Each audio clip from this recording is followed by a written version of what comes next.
Good afternoon, good evening, everybody. I'm going to be going over today my full final expense telesales training system. So I'm going to go from start to finish, essentially what I bring all of my new agents through, minus our internal agency stuff. That's definitely proprietary, but to most of the jam out of this. So what I'd like everybody to do here is grab a pen and a piece of paper for me. If you don't have a pen and piece of paper, you're just listening in, then totally cool. This is going to be a little longer of a video, and I'm doing it on a Zoom recording, even though I usually try to have like nice camera and stuff like that. It's probably going to be too long for any camera to be able to handle. So you're going to want to watch this several times. You're going to want to go through it. I don't know what else I'm going to possibly make videos on after this, but I'll figure it out. Please drop any comments in the just comments below, or any questions that you have.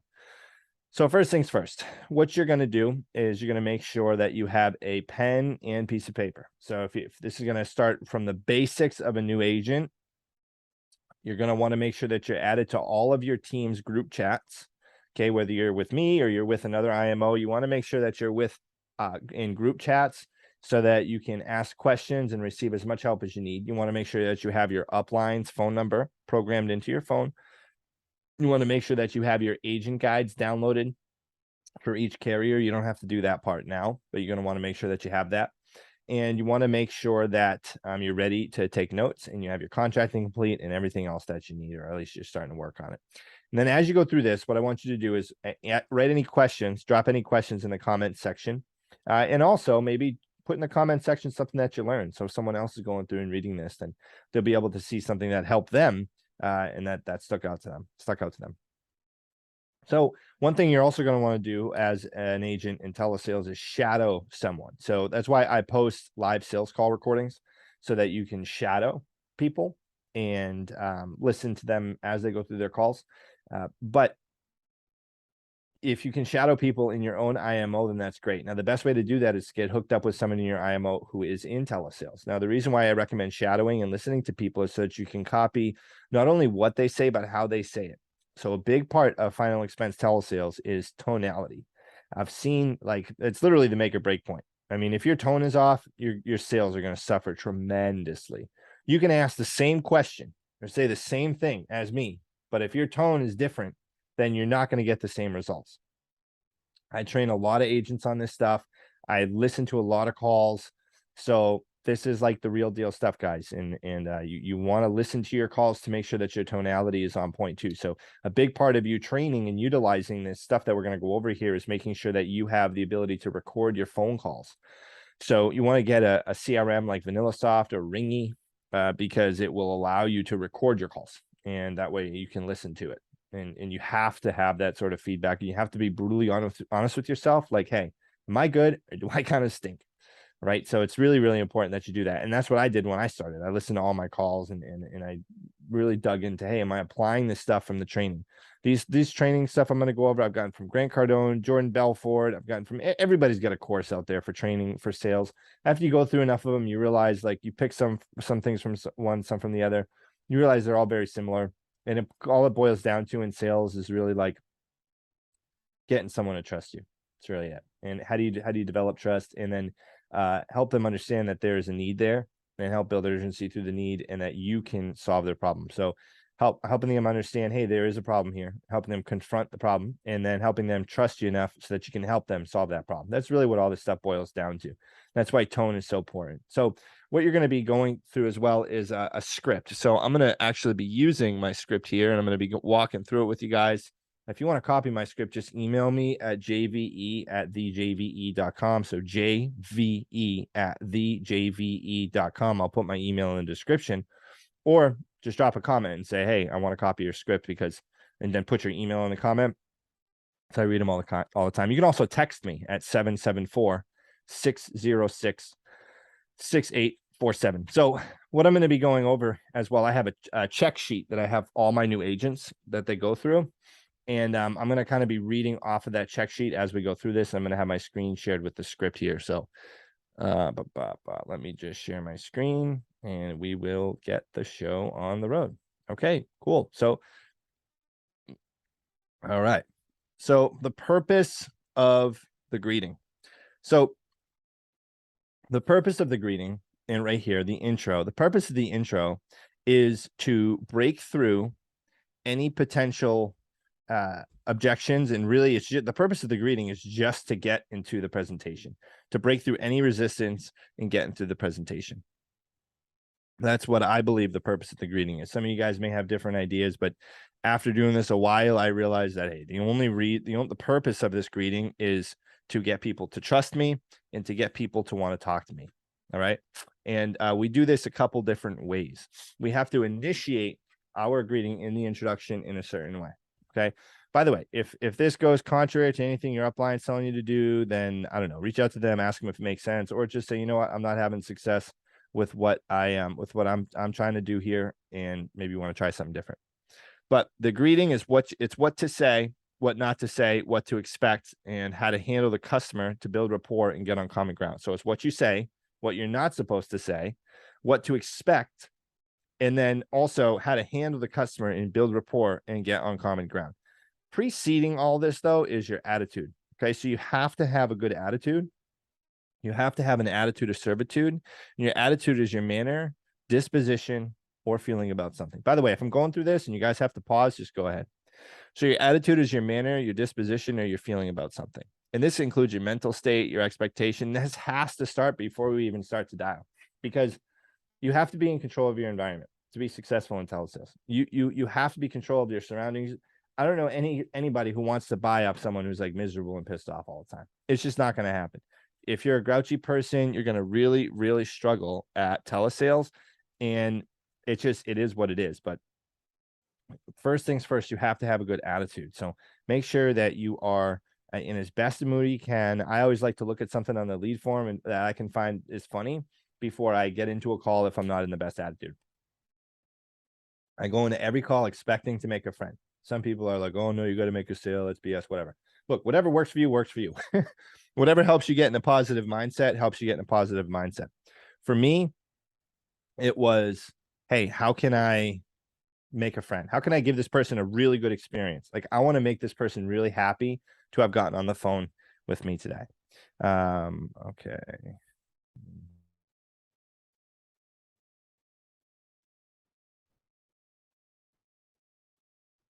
Okay, sorry, I got a lead that came in. I was going to give it to one of my agents here. All right. I'm just going to put who's licensed in New Jersey. Who is licensed in New Jersey? Okay. Okay. So attitude. How good you feel about something. So next we get into the greeting. Now, how we initiate the greeting is with an upswing in tonality. Okay. So say I'm calling Justin.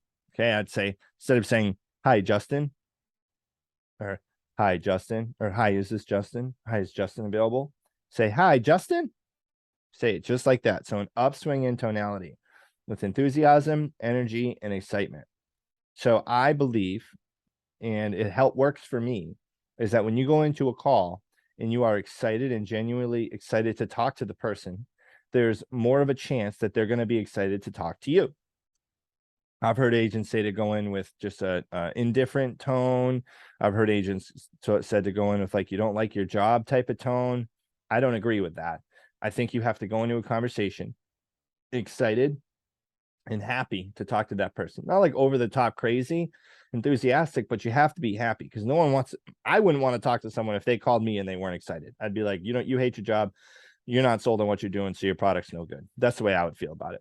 So we want to address someone informally like a friend. That's what I recommend to do. I recommend that when you get someone on the phone, you address them informally, just like a friend. Not, hi, Mr. Baum. I'm going to say, hey, Justin. Hey, Justin, this is John. How you doing today?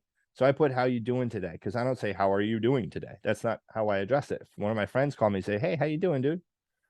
So I use what comes off my tongue in an informal way. And I know this works because a guy called me the other day and used something very, very similar to try to sell me like cash advance credit card stuff. And I was like, yeah, I don't need it. But he kept me on the phone longer than anybody else who's called me recently. And it was from his tone. So enthusiasm, energy, and excitement are important, because you only have a few seconds before someone decides if they want to talk to you or not. Okay. when you get into your greetings and final expense telesales, you only have a few seconds before someone decides if they want to talk to you or not. Now, the reason for this is because, think about it. If someone came to your door, they knock on your door and they start pitching you, you're going to evaluate very, very quickly if this person is a threat or if they have a welcoming posture. Body language you can use face-to-face. Tone you use face-to-face. On the phone, you only have your tone. So these people are going to evaluate you within the first 4 seconds of this conversation, just solely based on your tone and maybe a couple things that you say. I believe it's like all tone, because I hear it with new agents, right? Because I listen to one new agent's call, and if their tone is not on point, then like the person just bangs on them, they hang up. And it doesn't matter what they say, they can't overcome any objections that person gives them. But when their tone is good, then and they have an excited tone, there's much less of a chance of them getting resistance in the beginning. So I've found that this excitement and energy that you have to carry through in every single phone call helps you avoid any of the, I have insurance already, not interested. You're still going to run into them, but not as many. So you want to emphasize the last word of every phrase in your greeting. So what this goes more into, I'm going to share again here, is your tempo. So tempo and tonality are super, super, super important. Now, tempo is how quickly you say something. Tonality is how you say it. So with your tempo, you can't go too fast. I see this as being the second biggest mistake that new agents make, is they're going too fast in their greeting. The people just don't understand what they're saying. If you go up to a random stranger and ask them about the state approved final expense burial programs that fast, they'll be like, what the heck did you just say? You just said the longest word in the dictionary. And our clients are going to think the same thing, maybe even more so. So you have to go slowly and emphasize every word, the last word of every phrase in a greeting, in a greeting. So what I'm going to go over here, I'm with, I'll say Senior Life Services, guys. That's what I'm with. I'm with Senior Life Services. So notice how I emphasize the last word in services. And the reason for my call, I emphasize the last word call, is that a little while back, you spoke with one of our company's representatives or went on our website about the state-approved final expense burial programs, and you mentioned that your favorite color is blue, or your beneficiary would be your daughter, or whatever, and just confirming some information. Does that ring a bell?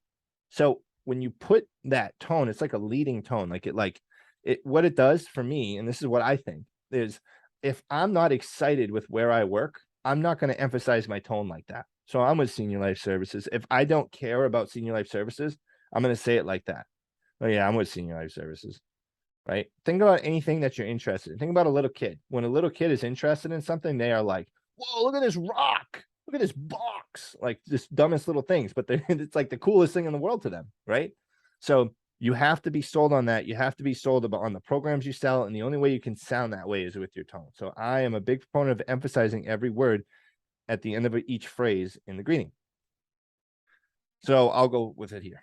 I'm with Senior Life Services, and the reason for my call is that a little while back, you spoke with one of our company's representatives about the state-approved final expense burial programs.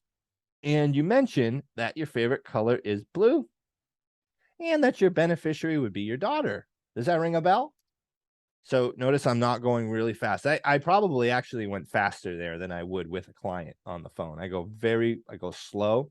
You don't say each word slowly. So you don't say, I'm with Senior Life Services. You don't say that. You say, I'm with Senior Life Services. And the reason for my call is that a little while back, you spoke with one of our company's representatives about the state-approved final expense burial programs. And you mentioned that your favorite color is blue and your beneficiary would be your daughter. Does that ring a bell? So you want to make it like exciting, guys. You're calling people about them dying. Like you got to be excited. You got to breathe some light into this whole thing. Now, I found, especially if you have an accent, you got to go slowly. So if you're from another country, or you're from like down south and you got like a super thick accent where the average American may have trouble understanding you, you have to speak slowly, or else they're not gonna know what you're talking about. Also, if you have a heavy accent and any of these words sound weird coming off of your tongue, like kind of hard to distinguish, or hard if they're harder to say, pick a different word. Pick something that has the same meaning but you can pronounce it better, a synonym. I'm not saying this in any mean way here to anybody at all. I have plenty of people from all over the world who have worked on my team, but I'm saying it to help you, because if you have a heavy accent, you're going to have a little bit harder time communicating with people. Now, some of our agents here with heavy accents are our top agents, but they use it to their advantage. They're like, "Oh, you like my accent? You hear my accent?" They initiate it, right? "Oh, I'm from here. Yeah, you ever hear this country?" So they bring it up, but bring that there. Also, if you're a woman, then your tone, if you like put a lot of enthusiasm into your to the way you say it, you may be really high pitched. So you may be like too high pitched, and it may almost be like kind of pushy away. Someone may not want to talk to you on the phone. This is like the harsh truth of it, guys. I'm not like holding back any punches. I help people with this every single day, overcome some of these things. And if you're a guy and you got a deep voice, like a super deep voice, I don't. But if you do, you got to like really, really go slow and calm and try to be as enthusiastic as possible, because you're going to sound a little bit more intimidating to someone on the phone when you call. Okay. So just a couple key things there. That affect everybody differently based on, their own personal who they are, what makes them who they are. So what's going to happen here is you're going to get fear-based pushbacks in the greeting. So you're essentially going to get people wanting to just discard you, and you're going to get this from leads that you call who have you've barely spoken with. And you're going to get this from you're going to get this from brand new leads. You're going to get this from older leads. You're going to get this from leads who literally just requested this information from you, and they're going to be telling you that they're not interested, that they already have insurance, this and that, yada, yada, yada. So what they're really doing is they're throwing up a smoke screen to get you off the phone. Okay. I've been doing this long enough now where I can just hear the fear in their voice. Like I hear it. It's just so, like, I had a sale yesterday. Called the guy. He's like, "Yeah, I just want," he literally filled out the form. I got a text message immediately saying that he, I immediately, as he filled out the form online, that he wanted insurance. I called him. He's like, "Yeah, I just wanted some information." Just wanted some information. And right when he said, "I just wanted some information," I knew it means I'm scared to talk to you, because I may not make a lot of money, or I'm anxious about actually committing, or whatever it may be. So you're going to hear these things. You may not be able to recognize them right away, but after you do like 1,000 presentations, you're going to be able to hear hear these things in other people's voices, and you'll just know it almost gets like too easy. So you're gonna. I also had another woman I called yesterday who I called her and I could tell right away she was pissed. She's like, "I just want the information," and I'm like, "Hey, ma'am, yeah, I'll get you whatever information you need. Are you okay? Like, you seem a little upset." So I addressed that, and then she was like, "I want the info." I'm like, I get it. I'll get you whatever information you need. You mind if I just ask you a few questions so I'm getting you information on the right thing? Because I don't want to get you information on something that you really may not be eligible for, or that's not as good as what you could qualify for. And she was like, "Just forget about it," and then hung up. So I'm like, okay, whatever. Maybe she's having a bad day. I follow up with her. So whatever. I'm kind of dragging on here, but you're going to run into resistance in the greeting. Whenever you call someone, especially seniors, to sell them insurance, they're going to be a little bit hesitant sometimes. Okay. They're going to be a little anxious. Yes, that is an Attack on Titan poster. Got a bunch of cool stuff around my office, but most people are going to be scared. So the main things that they're going to hit you with are they're called reactionary defense responses, and these are not real. Okay. These are not real. I'm going to go over the most common ones that you're going to get right here. You're going to get, "I already have coverage," "I'm busy," or "I don't have time," "I'm not interested," "I don't remember." Okay. So those are the main 4 you're going to get. You could also run into, "I already have insurance." You could say, "Yeah, just looking for some info." Or no, you could say, they could say, "I can't afford anything." Now, we're not actually taking these as real objections. We're taking these as fear-based pushbacks, because I don't really believe any objection comes up until you ask for money. I don't think someone can actually give you an objection until you actually give them a price. Okay. So you say, "I already have insurance." You say, "Hey, I completely understand, and I would be surprised if you didn't. I'm not asking you to make any changes. Most of the people I speak with already have a policy. However, they find this information really valuable." Same thing. "I'm busy. I don't have time." Saying, "Hey, oh, what the heck happened there?" Okay. "Hey, I understand. I'm busy too." my job is to get you all the information on this in the shortest amount of time possible, so you can make a decision whenever you're ready. Right. So that's the way. Oh, I don't know why the font's off here a little bit. Whatever. I'm not interested. I totally understand. My job. Yeah. So they're all pretty much like the same thing. Okay. I say very, very similar things to these. Now, when I say these, what I do is I immediately jump back to the lead form and ask them a question about what's on the lead form. So if someone's like, I already have coverage, I say, hey, I completely understand. And I'd be surprised if you didn't. I'm not asking to make any changes. Most people I speak with already have a policy, but they find this information really valuable. So I see here that you live over there in Maryland. You born and raised there? So I just immediately switch over to a question, or if the beneficiary is there. Oh, you mentioned your daughter would be your beneficiary. Is that right? Yeah. Okay. So I just ask a question. So I just address and then talk about something else. That's all I do. I just ask them about something else. Okay. And whenever any people give you any of this pushbacks, all you're going to do is agree and then acknowledge it and then ask a question about something in the lead form. I found that is the best way to do it. Now, some of you guys out there may be a little more advanced and you can say, well, yeah, well, that's actually why I'm calling, because we just want to make sure that either you have a program available, or if you already have a program, that you're with the best company, the company that's the best fit for you. So like you can get into that, but if you're new and you don't know the common competitors that are out there, don't get into a policy review situation where you'd have to figure out what they have in the other companies that they're with, because they're just gonna shut you down. And then I've found too, when you just go in from the beginning, if someone says they have coverage and you're like, well, what do you have? Like, what if someone doesn't have coverage, right? A lot of people lie when they're scared. I've had it so many times that clients actually don't have any insurance at all when I ask them, once we get into the fact finding. And then also, if they're like, I have this company and you don't even know who that is, you also sound like you're just trying to sell them on price. And then life insurance, people don't buy life insurance solely on price. That's why they require you to call them, because if it was just about price, they'd already have it anyway. Another thing too, if someone says they can't afford it, I like to kind of just nip that in the bud. So if someone's like, I can't afford it, say, hey, look, we work with people on fixed incomes. 99% of my clients are on fixed incomes. And at the very least, our clients are able to get programs in place for about $40 a month.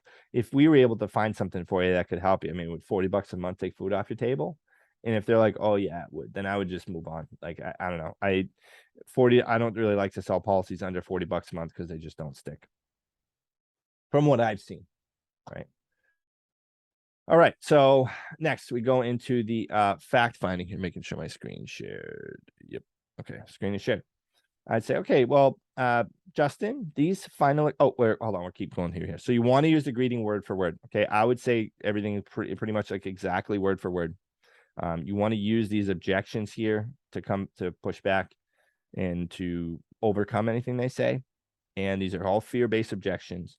And what you're going to want to do is, if you are running into a situation, so if you're not talking to a lot of people and you can't overcome these objections, you want to role play them and you want to get these down. You want to nail these, because your tonality is very, very important in these.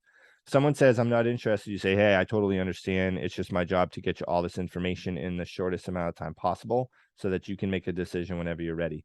If you say it like that, they're going to hang up on you most likely. But if you say, hey, I totally understand. Look, it's just my job to get you this information in the shortest amount of time possible so that you can make a decision whenever you're ready.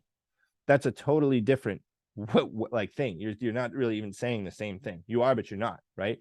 So you want to role play this and practice it and practice it and practice it to master it. Now, if you're calling a ton of people and you are not getting a lot of presentations in, it's because your greeting you have to improve on your greeting.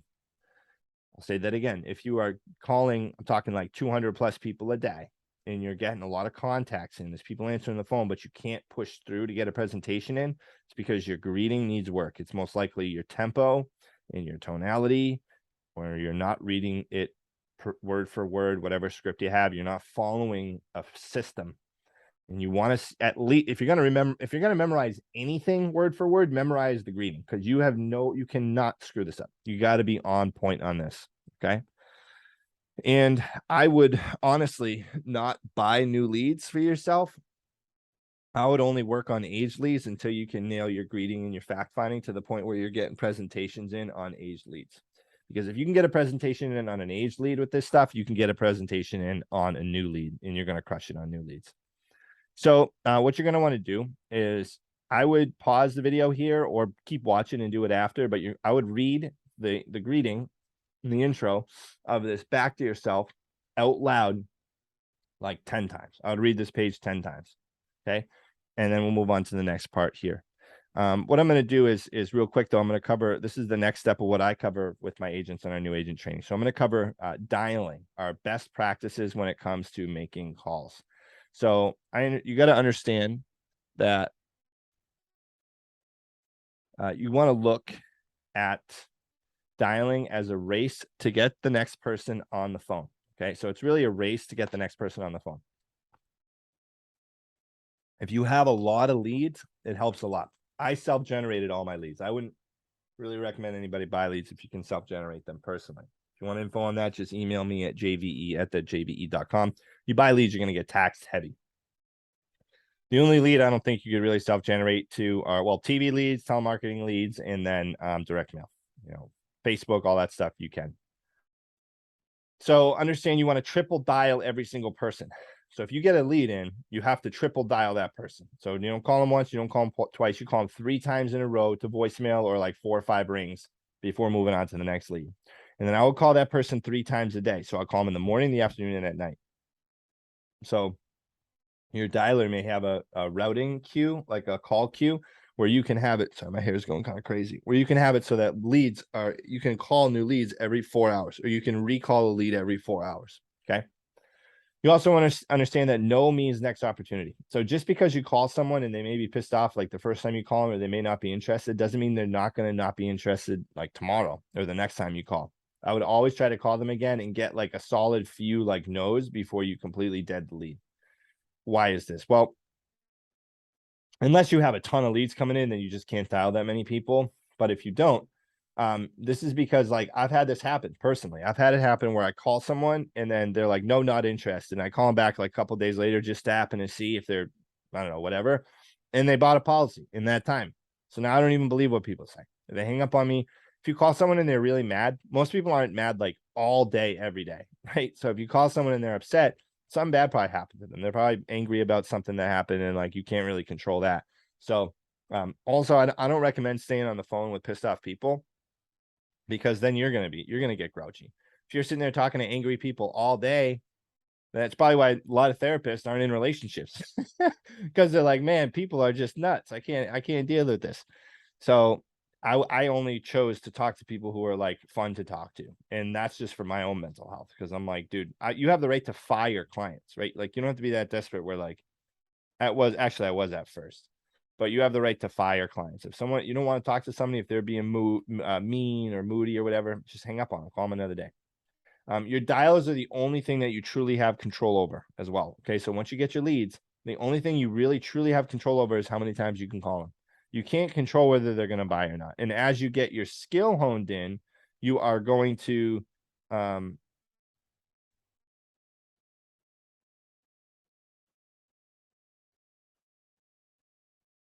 as you get your skill honed in, you're just going to get better and better, and you're going to be able to sell more people. But when you start, and actually at any time, the only thing you truly have control over is how many people you call, because that's the only thing that no one else has an impact on. How many presentations you get in, that's fully in your control, but there's also someone else involved. Okay. So the only thing that your base product is dials. How many people am I calling? You want to maintain a positive attitude about dialing. I smile the whole time I dial. So when I'm calling people or when I'm working with agents, I'm smiling the whole time, because it's almost like fake it till you make it, right? Like I try to keep smiling and keep happy, and I try to just be positive, because if not, then what's the point? No one's going to want to talk to you. The phone is a money-making tool. You want to understand that the phone makes you money. Your CRM makes you money. This is what's going to allow you to get all the things that you want in your life, your CRM and your leads. And you're the only one who can control your efforts for dialing. So we're going to get into scheduling in a little bit here and go over like what you got to do for that. But you're the only one who has control over that. So if you find you're not making enough calls, that's on you. And I say to agents, if they're not making any calls and they're not making the money they want, then that's their fault. If they are making calls, and they're not making the money that they want, then that's on management, and that's on leadership for not being there and helping them develop the skills that they need to succeed. And if you don't consistently call people, you're not going to make any money. So if you find that you're not making the money you want, number one, are you calling 200 people a day? Are you making at least 200 phone calls a day, I should say? If you're not making at least 200, maybe not 200 people, but are you not making at least 200 phone calls a day? No. I would recommend if someone's starting, you want to buy a couple hundred leads. All right. A guy I know, he writes about 10 to 20,000 AP a week. He gets about 100 to 150 leads a week. He self-generates them through social media. But that's how many leads that you're going to want to hit those big numbers. Okay. So that you're not in a shortage mindset. Okay. Now, what I want you to do is take a moment here, drop any questions that you have in the comments section, or any questions that you wrote down. I hope you're taking some good notes. Oh, wow. I didn't know Niagara made Costco's water. That's cool. So you want to drop any questions you have in the comment section, and reach out to me if you have any questions too. 774-606-6847.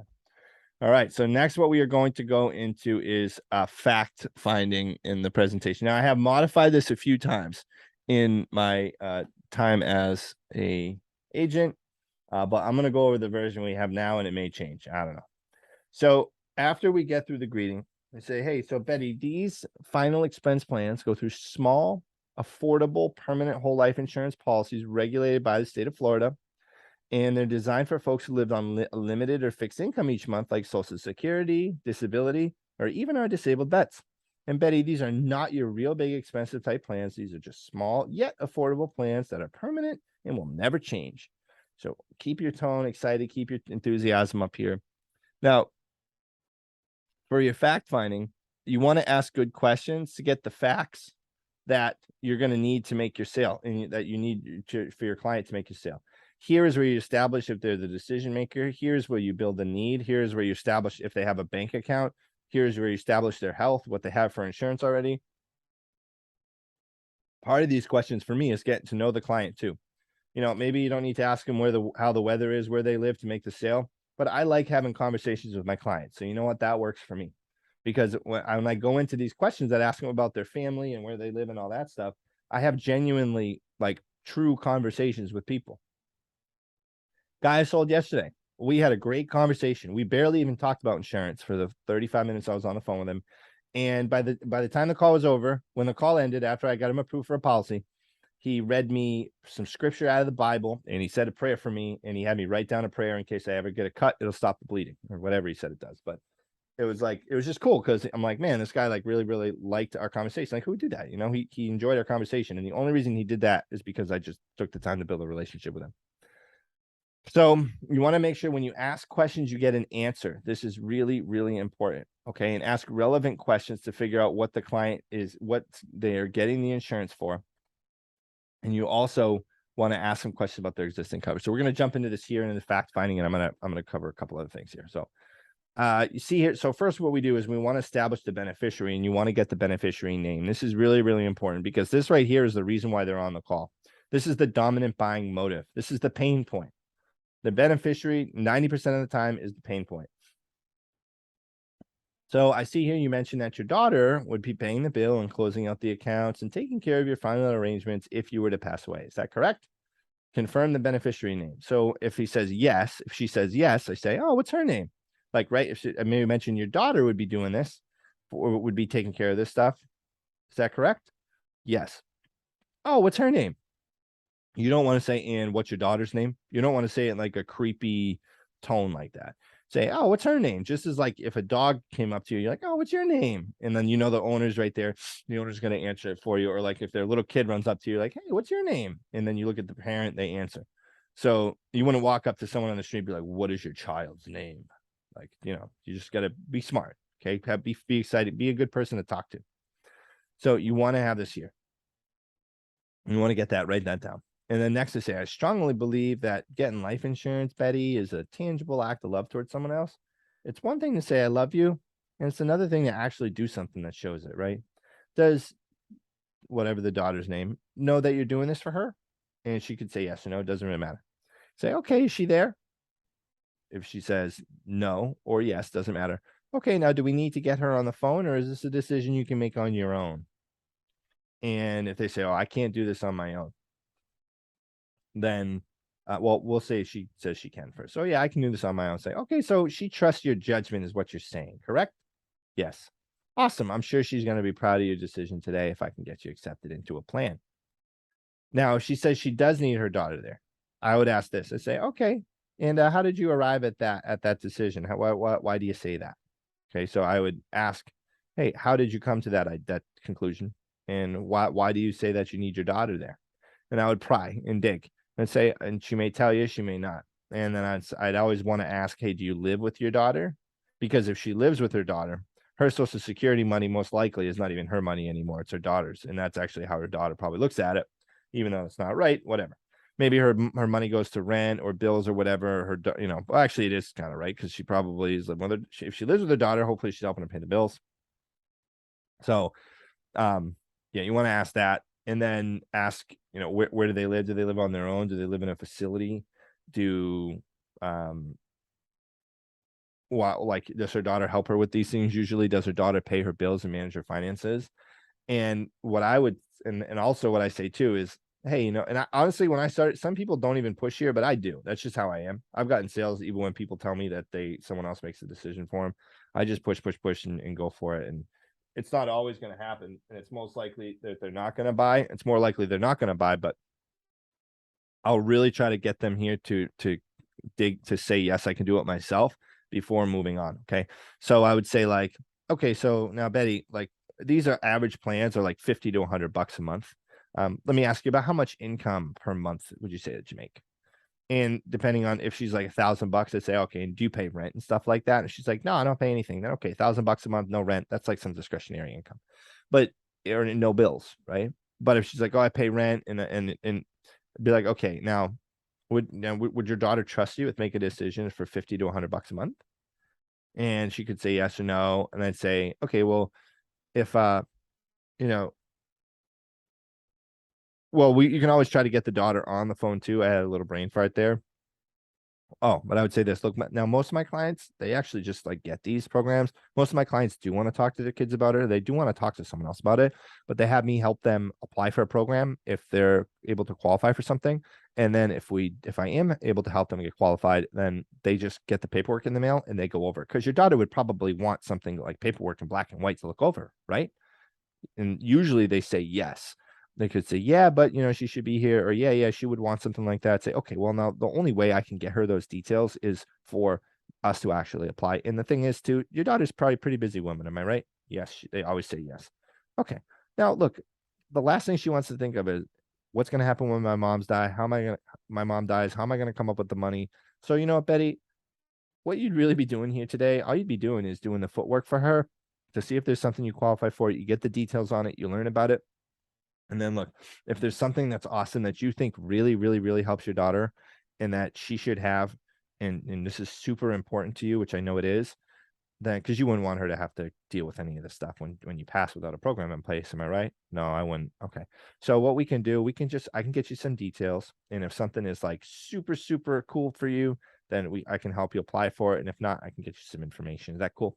And I always just try to get them to like say at least a little bit that they can handle it, because I don't believe it most of the time when someone says that they can't do it themselves. Now, husband and wife one-leggers, some people may not try to overcome that. But my thing is this: when I was face to face, I didn't do a lot of one-leggers.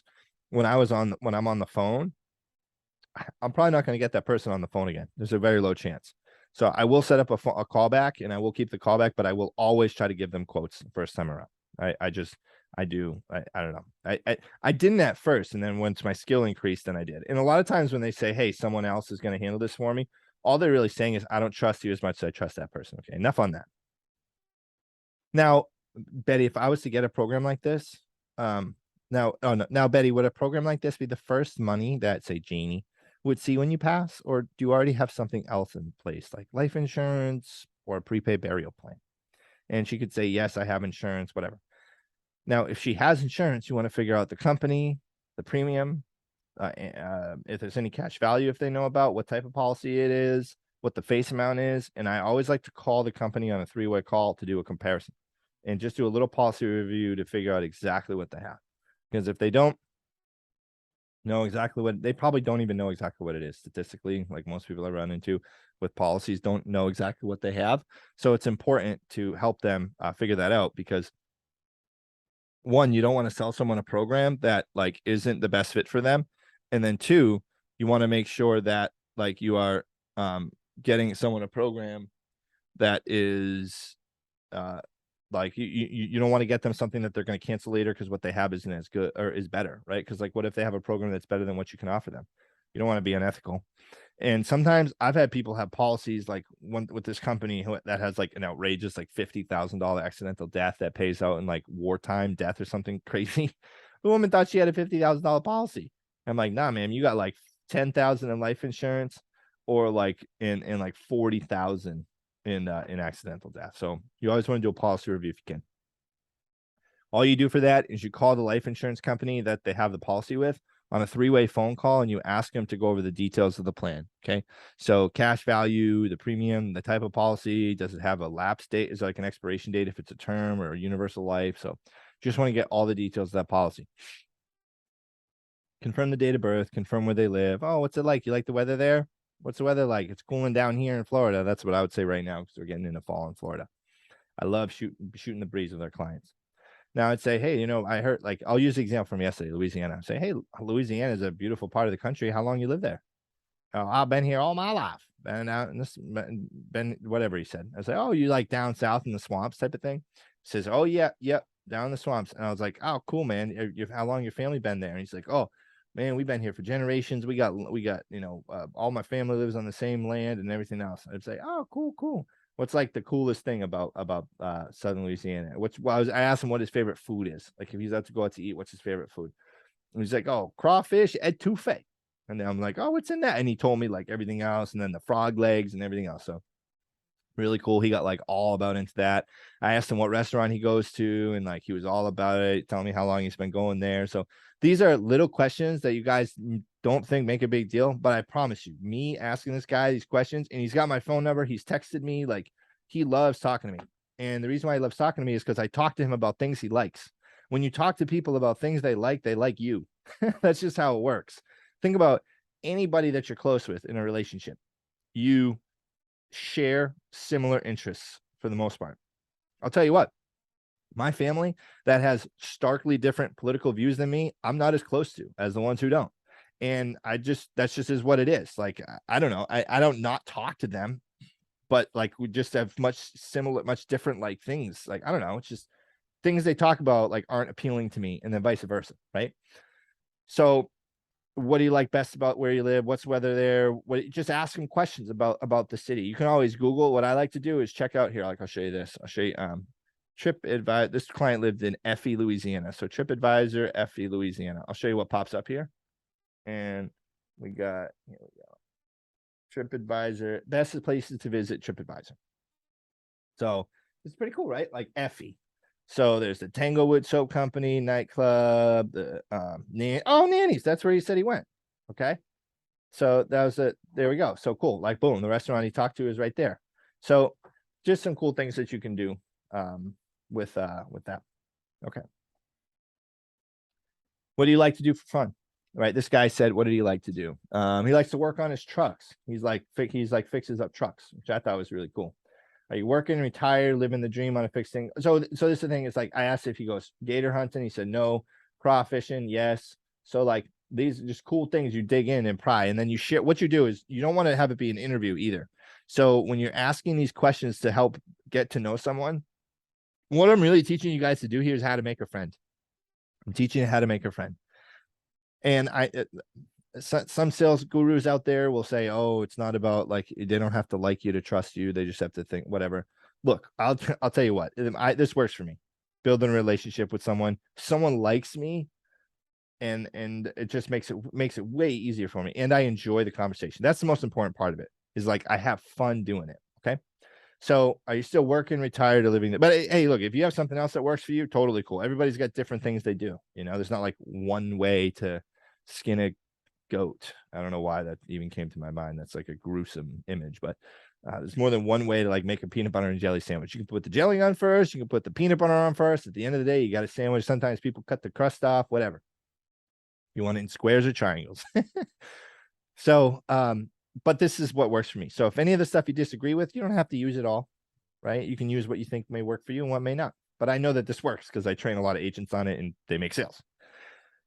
So I ask you, still working, you retired, or living the dream? Now, what I like to do here is I like to ask them what they did for work. So the same example, guy from yesterday, he was a truck driver in Louisiana for since this 1978. So he's been a driving truck forever.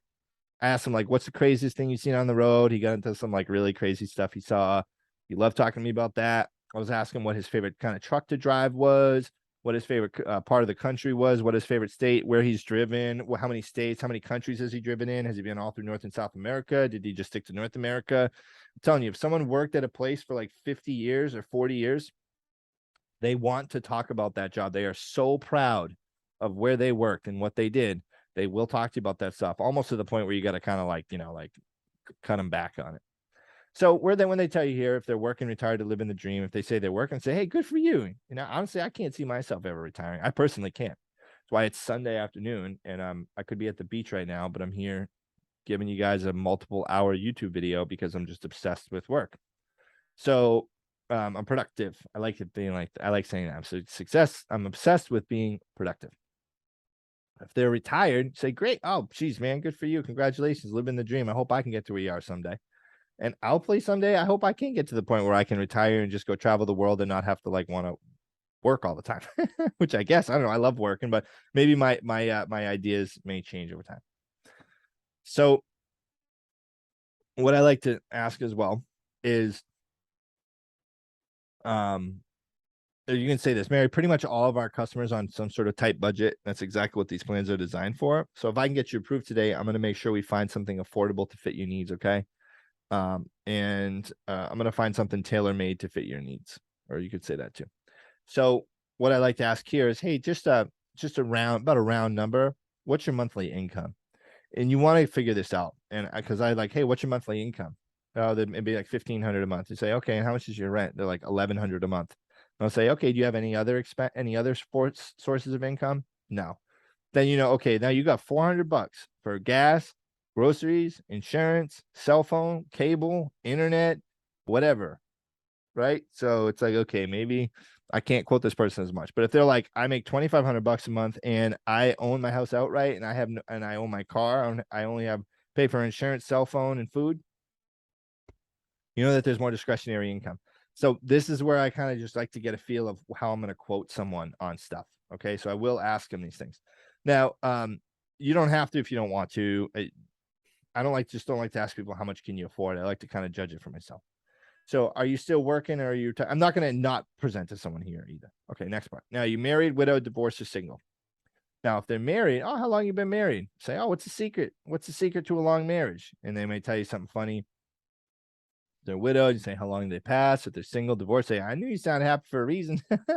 Always a little chuckle there. You don't have to say that. I say it and I always get people to laugh. Now here you ask about children, grandchildren. Do they live close to you? Yada, yada, yada. All right. Now, next, after that, if you have any questions about this stuff too, just send me a text at 774-606-6847 and also drop the question in the comments so I can answer there. That way other people who have the same question can go back and find the answer there. Now, do you have any children? Oh, we already went through that. Now, please grab a pen and piece of paper so I can give you some of my credentials. I'm also going to send you a text message with a picture of me so you can put a face to the voice. So what I do is I just snap them a selfie. What's up? Send a picture. Send them my national producer number, all that stuff. That way they know I am who I am. I found a lot of internet leads now have iPhones, so it's easier. I appreciate the opportunity. Now we're establishing the buying motive. This is the key right here. This is the most important question about the policy that you can ask. So people want it to make sure they have enough for their funeral. They want to make sure they can leave it for a gift to their loved ones, or they want to leave it as a donation. Now, most of the time, it's that one. Most of the time, it's this right here, to leave for a funeral or cremation, right? So what I ask is, say the daughter's name was Janie, okay? And I would say, hey, Janie, now, I'll use the example from yesterday, okay? Gary was the beneficiary. Randall was the insured person about the policy. So I said, Randall, now let me ask you this.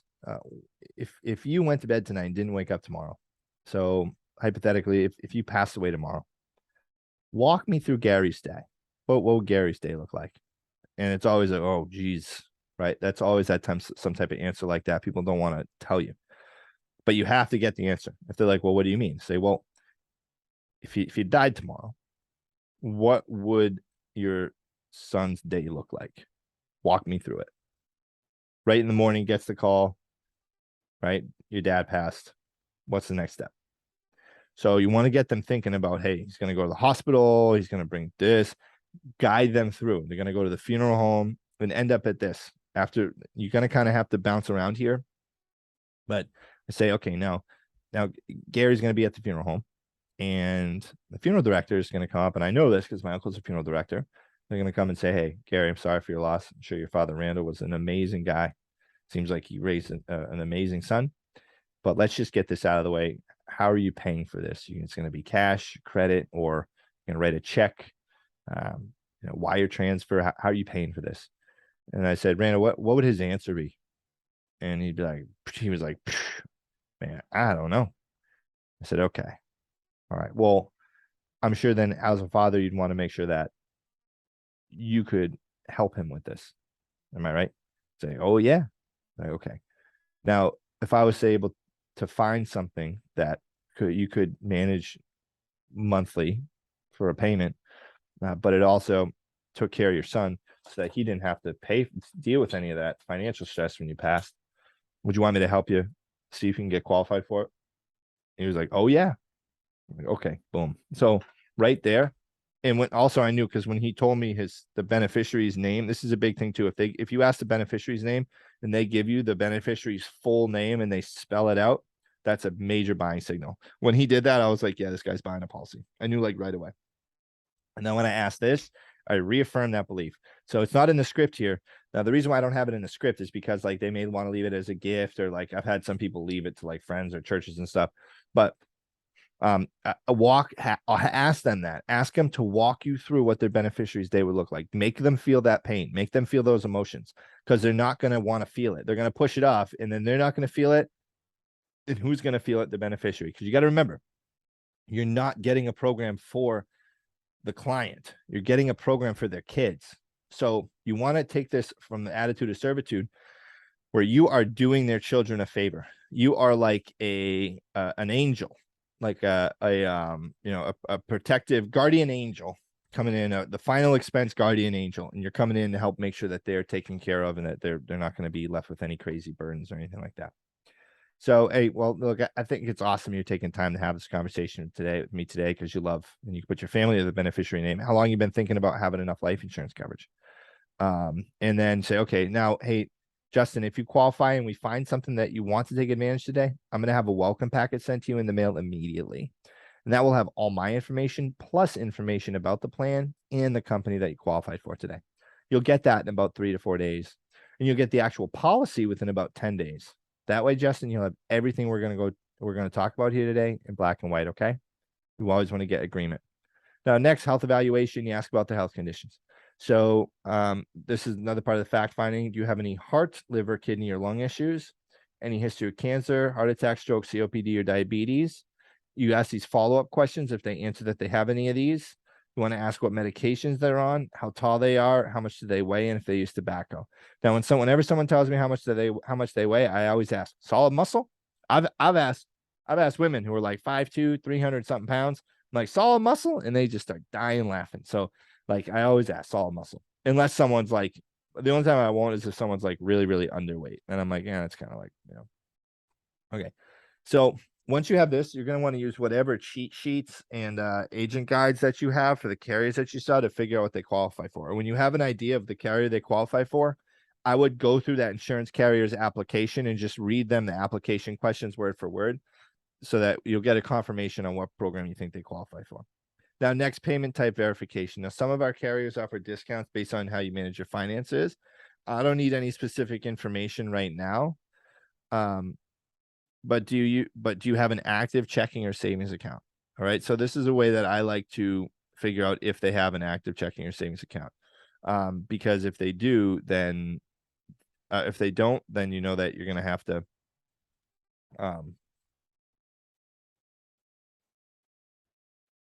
they don't have an active account, then you'd use a direct express debit card or something, and you may get paid as earned. So, and there are discounts with some carriers if someone uses a bank draft as opposed to a debit card. So next we get into the presentation. So in the presentation, we want to we're going to present the product. So you know the product and present it with emotional urgency and value that exceeds the price you're asking. So you really, really want to build value here, and you want to go over features, advantages, and benefits. So a feature is what it is. An advantage is what it separates it from the competition, and a benefit is like why it's going to help them, what it actually does for them. Okay. Sweet. So you just read this. This goes over the different features, and if it's a day one benefit, you want to add in that has an immediate benefit here. Okay. So I'll run through this here. So I say, okay, great. Well, based on everything you just said to me, I got a plan that's a perfect fit for you with, we use our company, Pioneer Security Life. And what you're basically telling me is that you want to make sure this is taken care of for your family or the beneficiary name. And you feel like it's something worth looking into, right? Yes. Well, that makes sense. Just so you know, all of our programs pay out within 48 hours after your passing. So your family doesn't have to weeks to get the claim paid.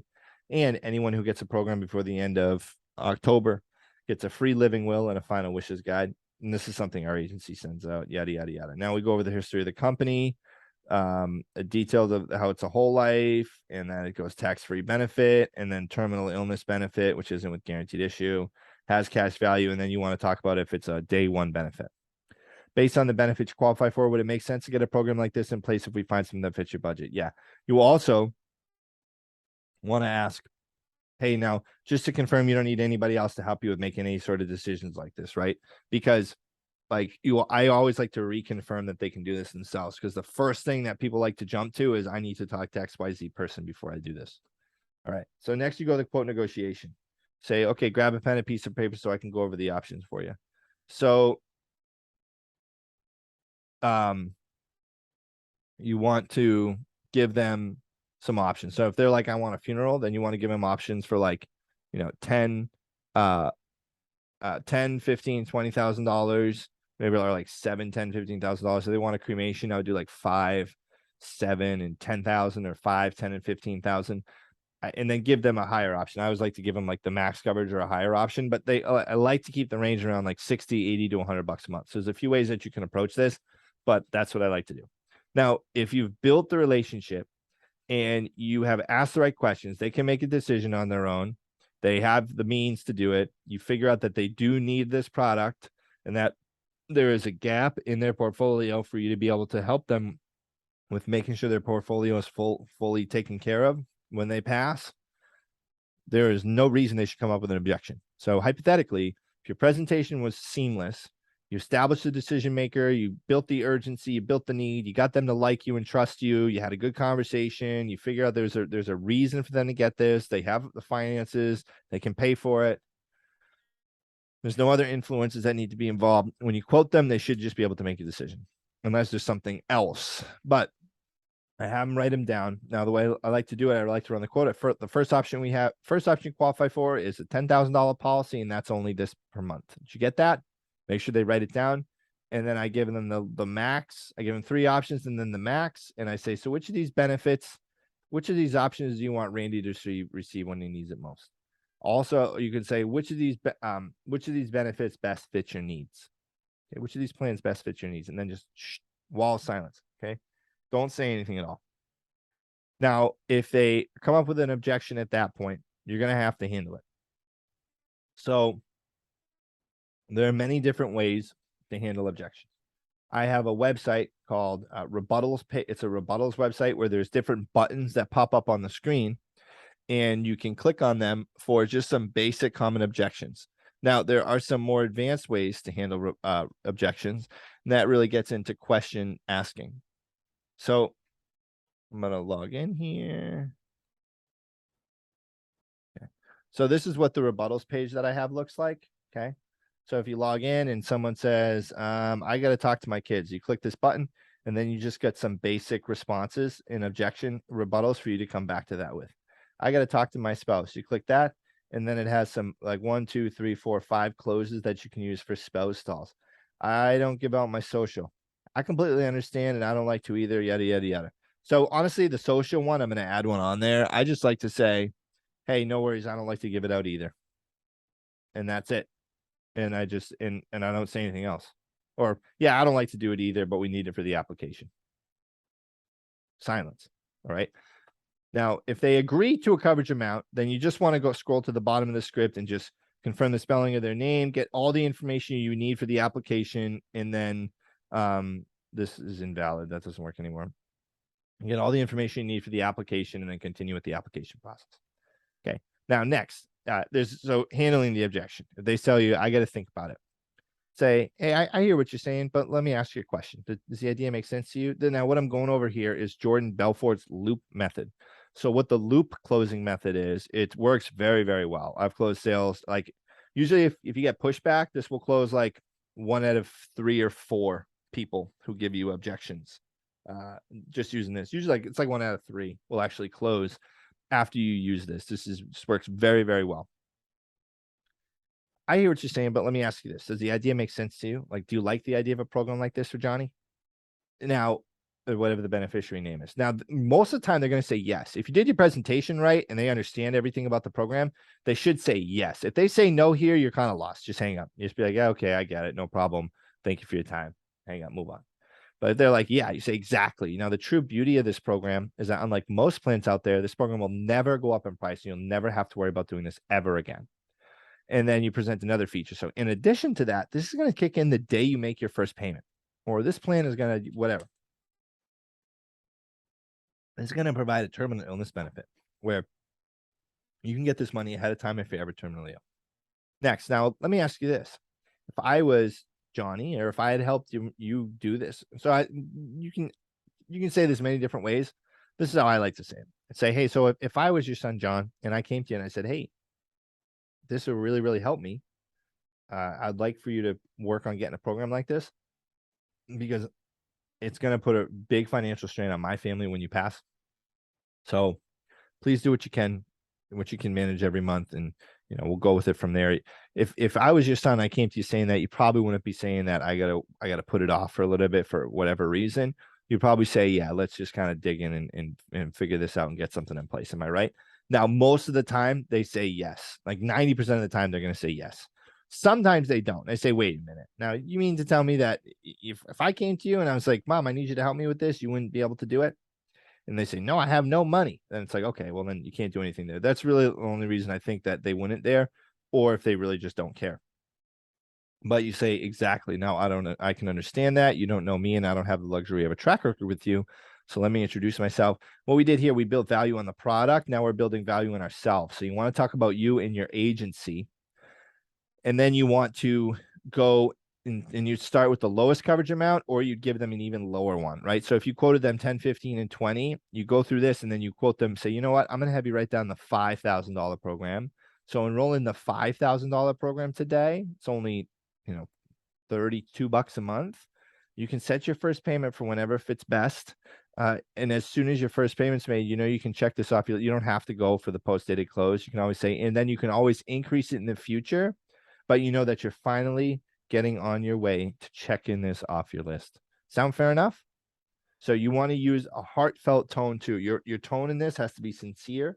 You have to sell with emotion and logic. Okay. So people have to know that the plan's a good fit for them, and they have to know also that they want it. Okay. And if you close them there, then you go through this. If they're still giving you pushback, you can I keep asking questions, keep prying.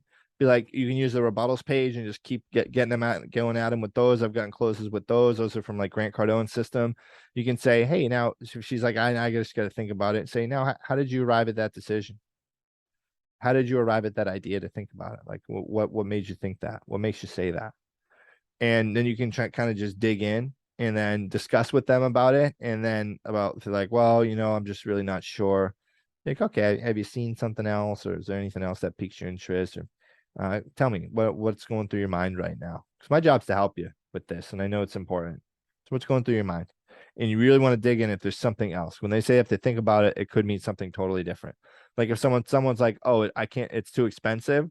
They may not be saying they can't afford it. They may be saying that like I got a letter in the mail from Globe Life saying that it was like way cheaper, and they don't understand that it was just a term policy that they got the letter on. So they're definitely, misinformed on the programs.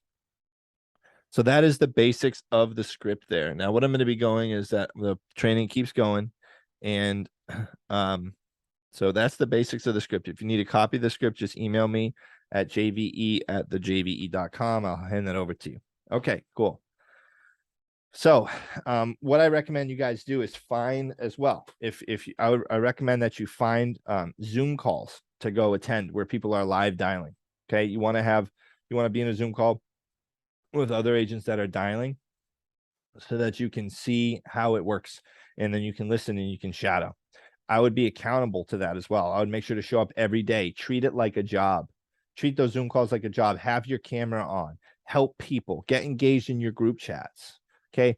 Don't be one of those agents that needs all this help and then they're independent and they're not helping anybody else. Because at one point you needed help. Okay. It's like a big pet peeve of mine, right? It's like you help agents get super going, and then they need to ask all these questions, need all this help, and then a new person comes and they just like don't help in the chats.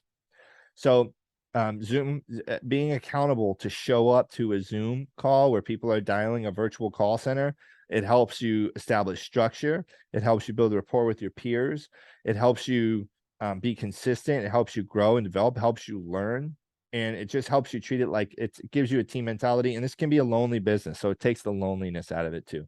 You're going to want to learn your commission structures as well. You're going to want to learn what you get paid with each carrier. So this is important, guys. You want to learn what carrier is going to give me the highest comp, what carrier is going to give me the best renewals, what carrier pays what based on the age groups. I would make a chart out of this. Make a chart. I'm sure your IMO probably has one. So you want to have that chart available so that you can do what's best for you and for your client.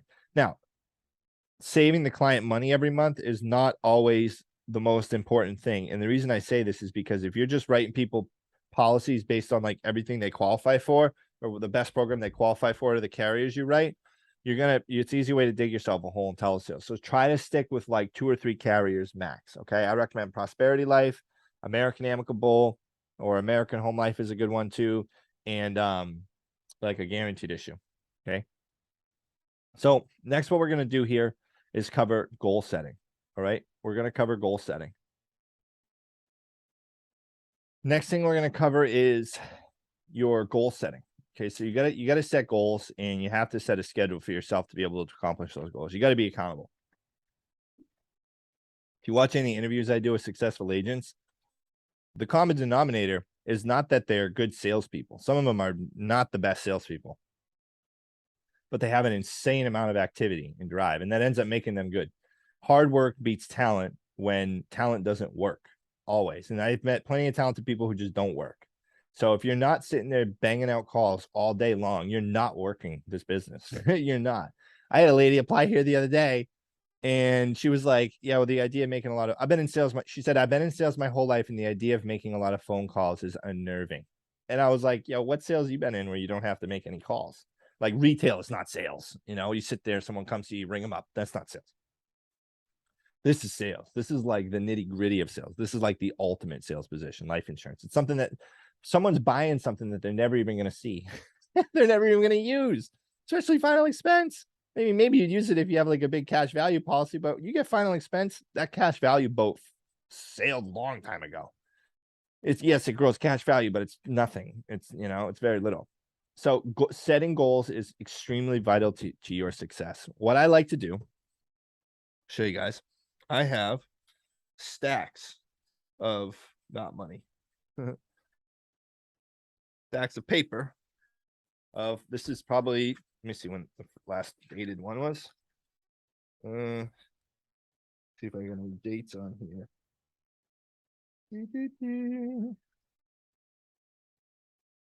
Quarter 1. So this is from the beginning of 2022 until now. And then we're in October. This is every single day. Literally. This is like a few hundred pages here. What I do is I write down my goals up here, And then I write down a to-do list for all the goals. Okay. And then I put a to-do list, and I make sure I can check off things on the to-do list. Okay. So you want to write down your goals and then create a to-do list for those goals. Now, your goals have to be quantitative. I'll give you an example of what my goals are right now. So I want to have 60 net writing agents every week. So that's weekly. I want to have 60 people writing business every week. I want to read 5 books, 2,500 sales subscribers on my sales channel for YouTube, 1,000 license course subscribers, and I want to be 225 pounds and lean, and I want to help Mika, Zach, and Josh, my up-and-coming leaders, accomplish their goals. Okay, so that's what I want for production for that. Could I have more writing agents than that? Yeah, but we term people really fast. Like, we get rid of people real fast, and it's been a challenge for me to get up to that. We had 40 something this week. That was a couple weeks ago. Last time I did that, I think we had 40 something this week. So I'm trying to get to 60 total agents under me writing business every week. Okay. If you want to get to 60 agents writing business every week, you're going to have to go through a lot of people. Like, I'm talking like 1,000 to get to that. 1 second. Got to send a lead out that just came in here.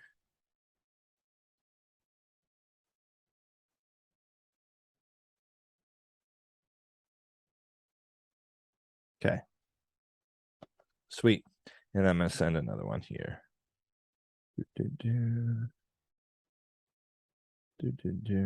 Sorry, guys. What the heck?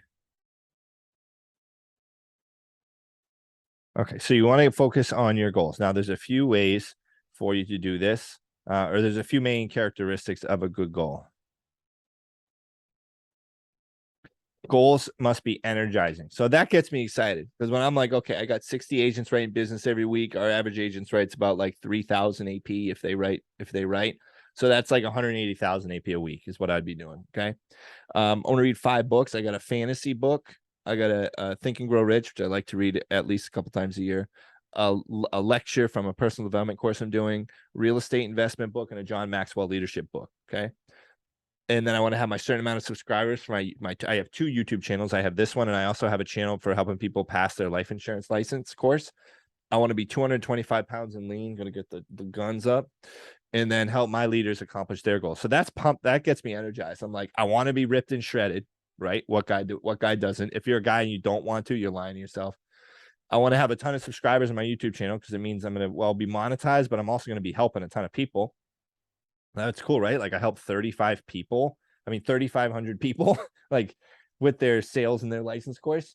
Read books, so I've learned a lot of things, and I want to live to 120 years old. So that's why I put 225 in lean. I want to be perfectly healthy. I'm going to live to 120 years old. I'm talking this right, talking into existence. 60 writing agents, that gets me pumped, because I'm like, dude, I'm helping 60 people put food on their table every week. Like, that's really cool, right? It's like, and then when I meet them in person, I see their families, I see their kids. It's like, dude, I'm helping you pay your mortgage. I'm helping put food in this kid's mouth. Like, I'm like helping a lot of people. So that's it. So those get me energized, and they're quantitative. Okay. Because I already have the goals for my other people down. So notice all my goals are quantitative, right? So there's a certain amount of agents, a certain amount of books, a certain amount of subscribers, a certain height. Lean for me means like less than 9% body fat. And then I already have Mika, Zach, and Josh's goals written down. So I know what their goals are from what they sent me. So that's quantitative, and they're specific and measurable. So we can measure them every single week, and they have to have a deadline. Okay. They have to have a deadline. So those are your 4 characteristics for goals. You want to write this down. Energizing, quantitative, meaning they have to be an exact amount, specific and measurable. They have to have a deadline. So that's by the end of Q4 2022. I want to accomplish that stuff. Now, your goals must align with your vision. Your goals have to align with your vision. Your vision for yourself is like, your vision is like, you made it. So what you picture for yourself is like, I made it. For me, I have an airplane that I fly around in, or whatever. I don't even need an airplane. I can just fly around, whatever. I have enough money to travel the world, do whatever I want, take care of my friends and family, hook them up, get them flying around the world with me. I have businesses that produce a lot of income. I have real estate rental properties, and I have I'm just able to take care of everybody in my life. So that's like my ultimate vision, right? I got a few houses, some nice cars, boats, stuff like that. And your goals are accomplished by hitting targets. So your targets, I told you every day when I get to the office, I write down my goals, and then your targets are your to-do list in each of those goals that you will accomplish. So like, for instance, I have the 60 net writing agents.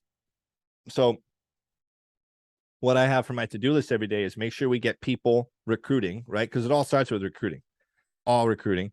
And then, so I have to make sure my recruiting game is on point. And then I have to make sure that I have my new agent training and that all of our advertising for recruiting is okay. Everything's running smoothly.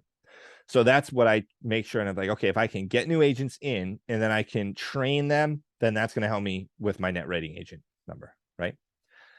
So those are my targets for that day. Like do new agent training, right? If you're in sales, it'd be like make 200 calls, right? Make 200 phone calls, call 100 people today, or call 70 people, whatever it is. So that's what a target would be for your stuff. My targets for my fitness goals are like eat this many meals and hit this many calories. My targets for my my reading goals is like, hey, read this. And my to-do list every day is actually, it's like read 10 pages or read for a half hour of this book or listen to this audio book or whatever it may be. Some of those are going to be audio books probably. I'll end up reading more than that. Now, you are 100% responsible for overcoming your goals.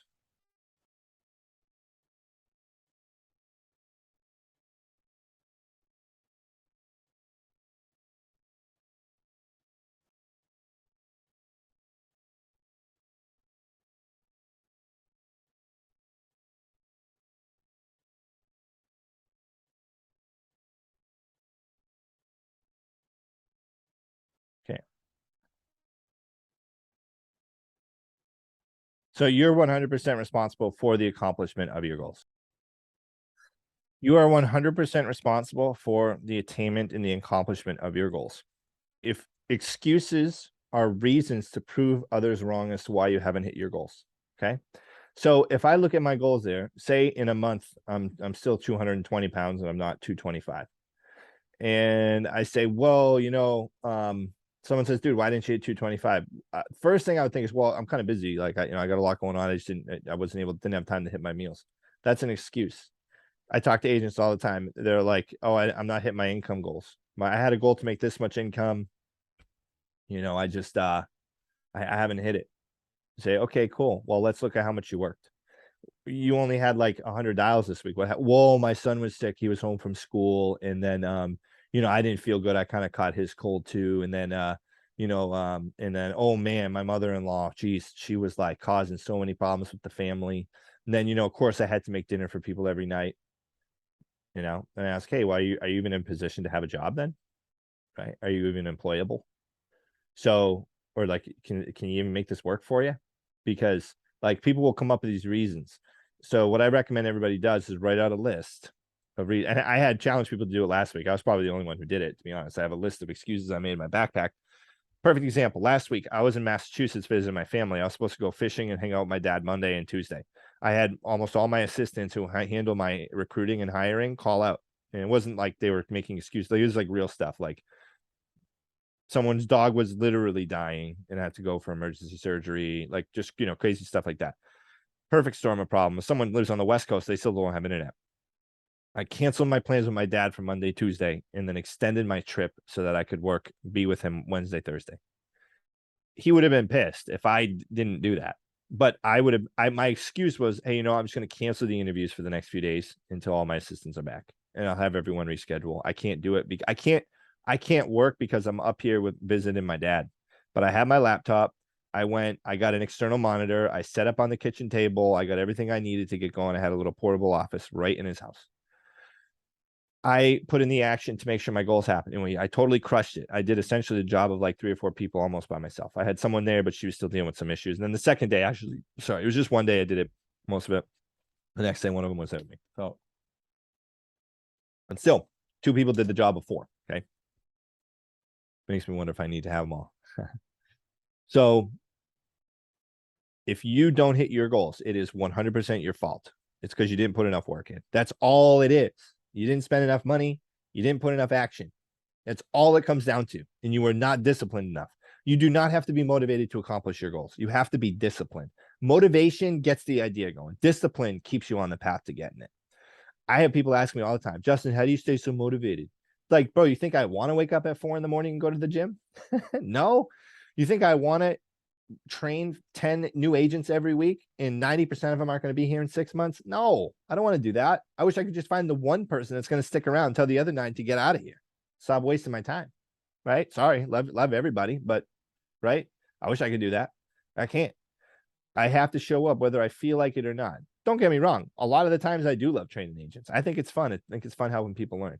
Do I like training agents when someone in there with their camera off, not paying attention, I ask them a question about something I talked about 3 minutes before and they don't know the answer? No, that pisses me off. So like there's things that happen that I don't want to show up for or deal with, but I have to anyway.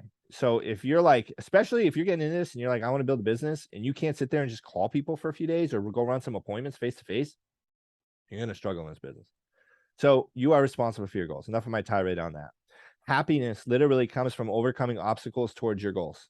So the key to happiness is not like some pill, right? It's not some like thing. I think that this is something that our society has created this horrible culture with, that if someone's not happy and they're depressed, it's because there's something wrong internally. It's like they relinquish all responsibility and say it's a chemical imbalance in my brain, or this person did this to me, that person did that to me. What it is, it's a relinquish of responsibility and it's a blame.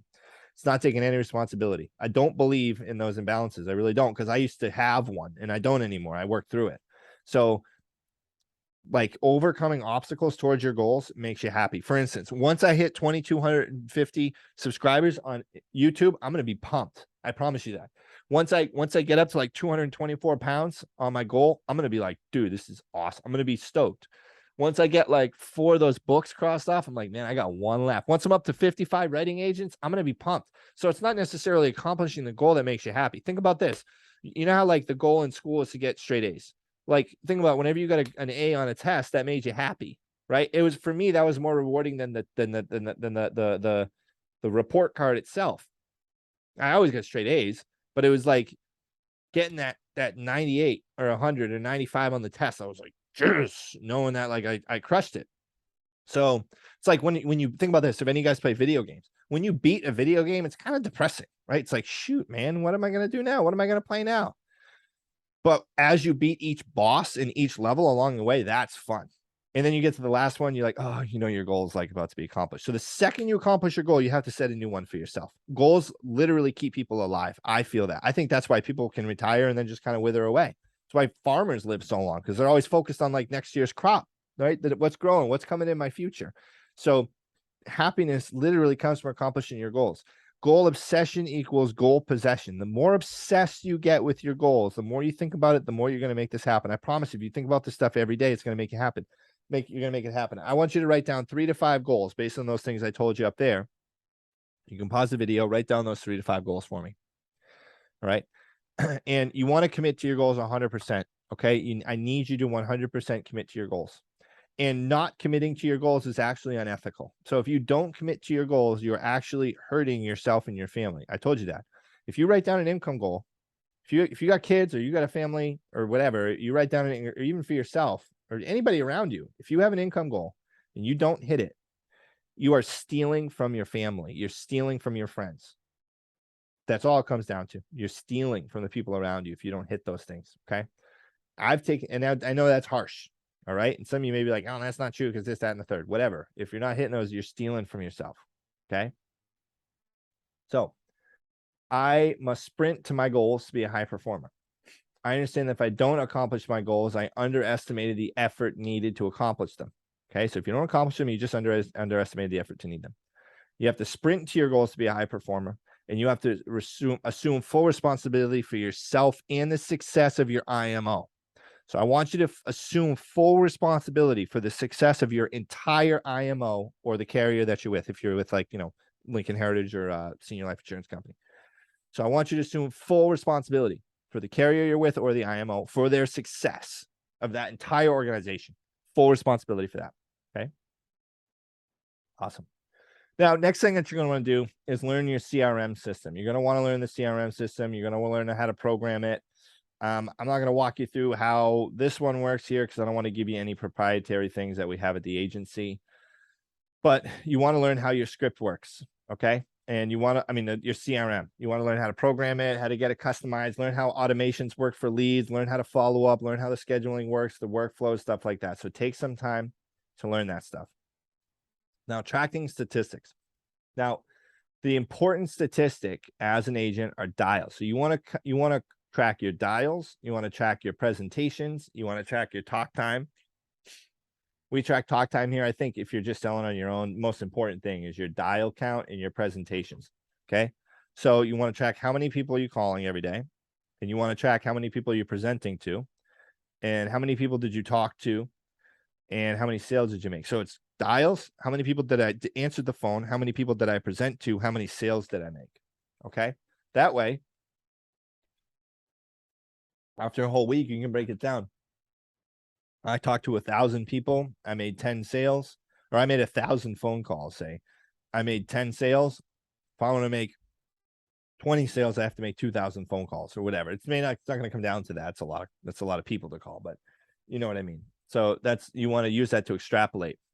Now, the amount of dials you make is going to dictate how many presentations that you make at the end of the day. And then your skill sets. You want to constantly be training on this and role playing and trying to get better and better and better and better. All right. Set a target for yourself for your statistics and then graph these statistics. Okay. You want to make sure you graph your statistics every day. Create a chart, throw it in a graph in a spreadsheet, and then track.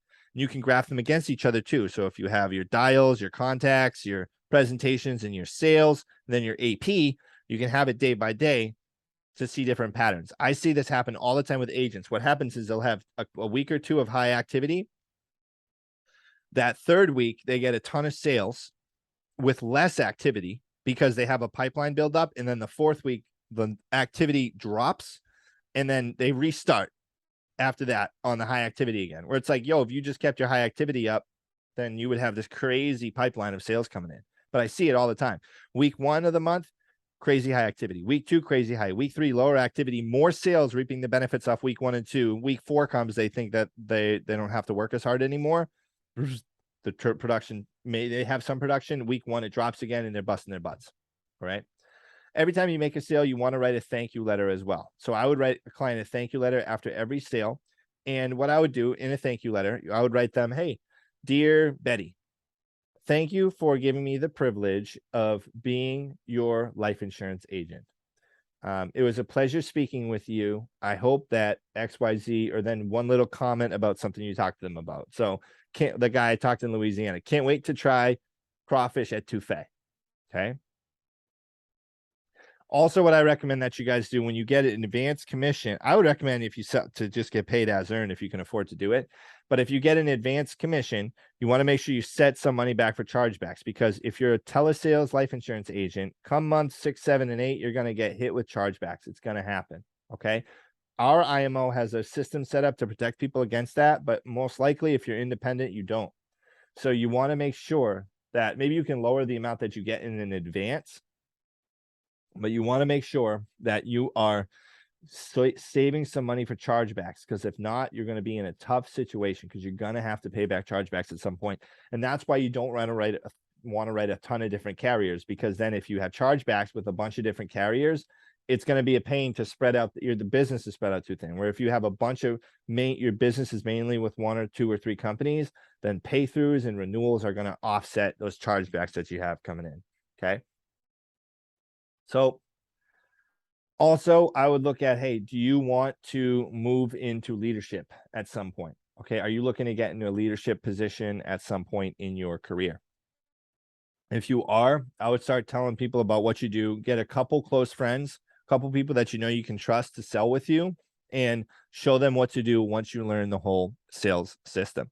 Now, a lot of final expense, sometimes in final expense, we do get people who buy term policies. So if they buy term policies, you're going to want to look at some carriers that sell term. I know American Amicable sells a term with us. United Home Life has a good term policy. There are other term companies out there. If your IMO does mortgage protection, they would know a lot more about that than me, because I don't sell that stuff.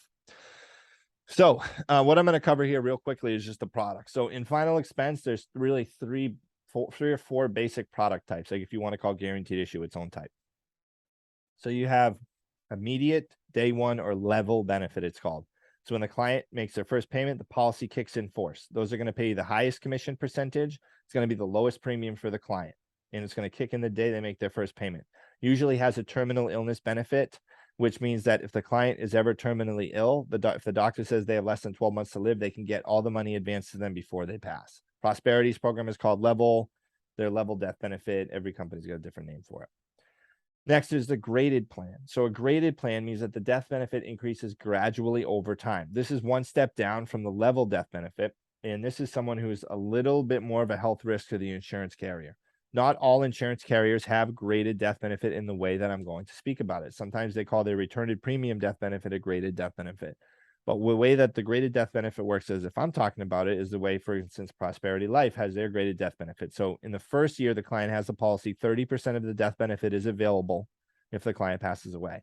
In the second year, 70% of the death benefit is available if the client passes away from natural causes.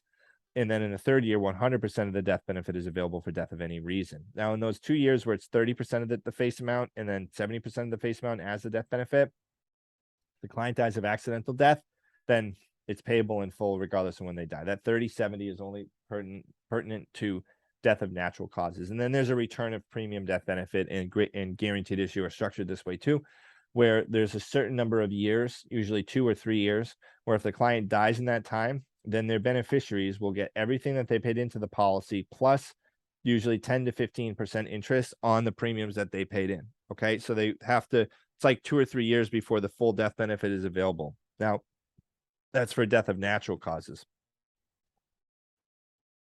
They die on accident, the benefit's fully payable at any time. Okay. So that is the basics of it. What I'm going to touch on here real quick is underwriting. To figure out what someone qualifies for, what you want to do, you want to use your health cheat sheet that you have with your carrier. They're going to tell you some health conditions. You want to write them down, and then you want to write the 2 or 3 carriers that you use in columns. So write the health conditions in rows, and then the carriers in columns going across the top. And then next to each, in wherever, so if it's like carrier, and if it's like health condition, carrier, and then wherever they intersect, put how that carrier underwrites that health condition. Now, as you have all those health conditions listed, you want to see, hey, do any of them take someone for a day one benefit? If no, which of them offers the best price graded or return a premium program? Okay. And if they have to go guaranteed issue, you got to go that route. So that's how I do it. I say, hey, is this day one benefit with all the health conditions listed with this company? No. Does this one give a day one benefit? No. Does this one? No. If any of them give a day one benefit, you go with the one that gives the lowest price, or is your preferred carrier. And if none of them give a day one benefit, you want to go with the one that has the graded or return of premium modified benefit, is called too, that has the lowest premium, or is your favorite go-to carrier. So that's the basics of that. And then you want to read them the health questions on the application of the carrier that you say that they qualify for. Okay. In addition to that, you want to look up any medications that they may give you too, that they may tell you that they take. So if they tell you they take a certain medication, you want to look in that carrier's agent guide after you read them the health question, just to make sure that they're not taking it in that for whatever reason. It may say that they are going to get rated differently on it. Some companies are weird with like blood thinners, right? Like I know Prosperity, if they prescribe a blood thinner in the last 2 years, they're going to automatically get rated for their modified plan. Okay. Maybe any blood thinner at all, they may get rated for their modified plan. I see that happen all the time. So you want to make sure that how the carriers work with all those different medications too. Some of this stuff you're going to learn with trial and error. Like I never learned about asking about diabetic neuropathy until I had a client get rated down for diabetic neuropathy. And then I just had to know to just ask those questions from that point, moving on from there. Okay, cool. And then you also want to learn the application process with every carrier that you write. Don't do it the hard way. Don't wait until you make a sale to figure out that application process. Run through a mock application with yourself, get an idea of how they work, all the application processes with the carriers that you're going to sell, so that it's a smooth transition. Because I found if people don't know how to do the application process, they have a tough time closing the sale, because it's like, oh man, I don't know how to close this sale. I don't know how to do this application. I don't want to close this sale. Okay. Or I'm anxious about closing this sale.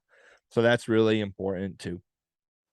That's the basics of it. You guys want to get committed.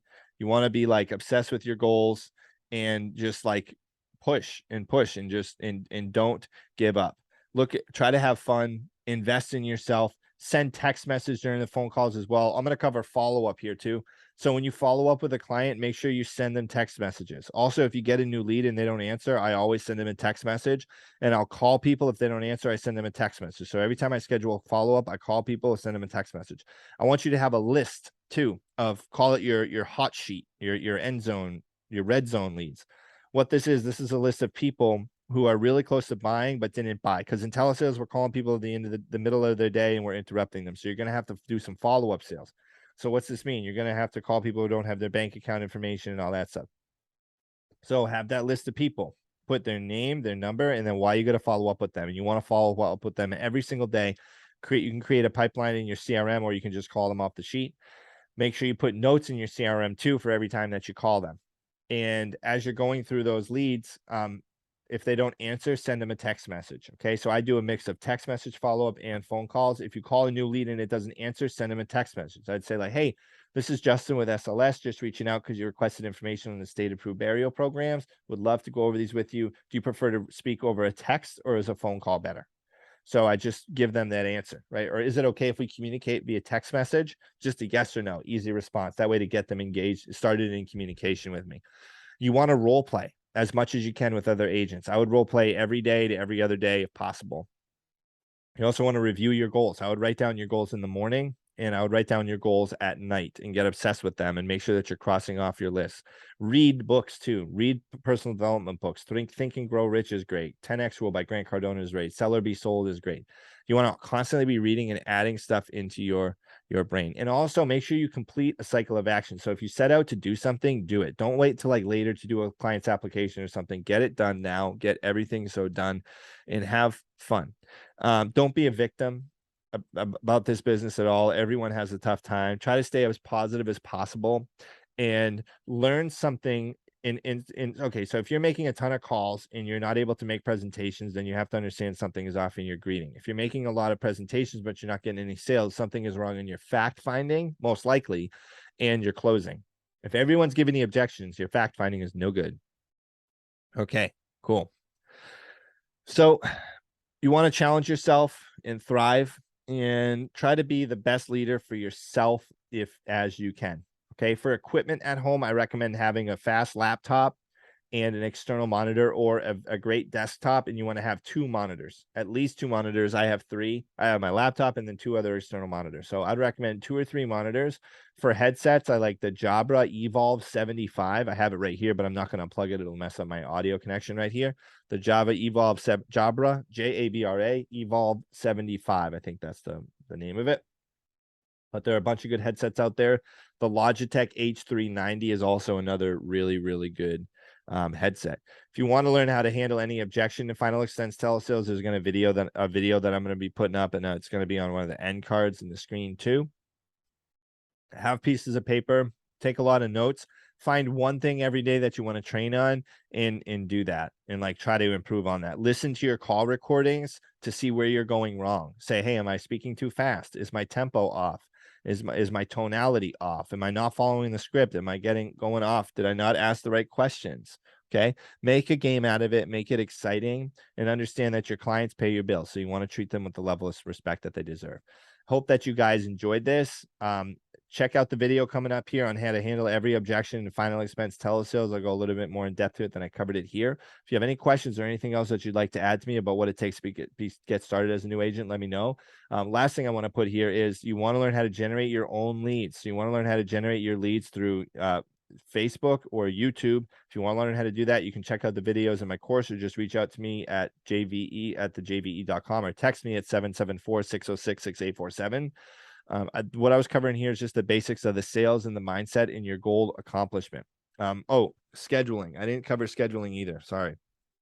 So scheduling, what you want to do for your scheduling, when you set yourself a schedule, you want to first write out, when you make your schedule for the week, write down any appointments you have where you have to be somewhere for yourself or someone else in your life, or anything like that.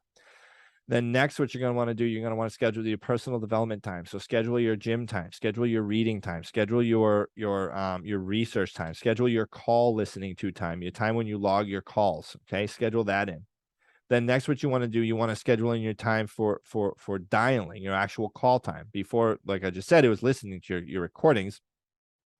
Then you want to set your dial time. I would recommend dialing from 8 to 7, 8 a.m. to 7 p.m. Okay. I'd recommend 8 a.m. to 7 p.m.